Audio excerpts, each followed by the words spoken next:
Hey folks, it's going to be quick because I got to be downstairs, but thank you very much for being here. This morning, the deal that I first put forward last May for the Middle East has finally come to fruition.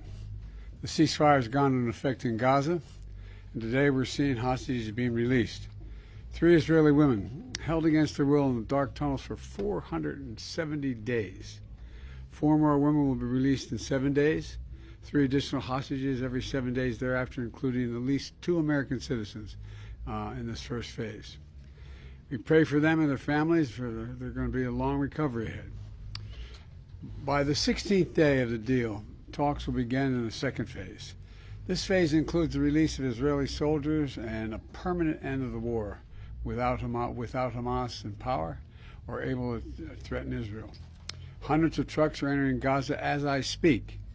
They're carrying assistance for civilians who suffered enormously from the war that Hamas started on October 7, 2023, nearly 15 months ago. Today alone, we anticipate several hundred trucks will enter the Gaza Strip as I'm speaking. And after so much pain, destruction, loss of life, today the guns in Gaza have gone silent. This was the deal that I outlined for the world back in May 31st. Many of you covered it at the time. It was endorsed overwhelmingly by folks around the world, including the UN Security Council, unanimously endorsed the deal, and developed in coordination with Egypt, Qatar, and Israel. I've worked in foreign policy for decades, and this is one of the toughest negotiations I've been part of. Many of you who followed these negotiations will attest that the road to this deal has been not easy at all, a long road. But we've reached this point today because of the pressure Israel built on Hamas, backed by the United States. Some said my policy of a firm support for Israel was relentlessly pursuing diplomacy, risked drawing America into a wider war in the region.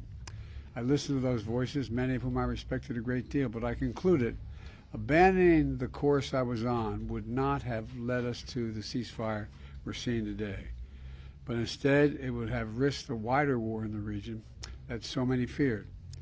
Now the region has been fundamentally transformed. Hamas's longtime leader, Sinwar, is dead. Hamas sponsors in the Middle East have been badly weakened by Israel, backed by the United States.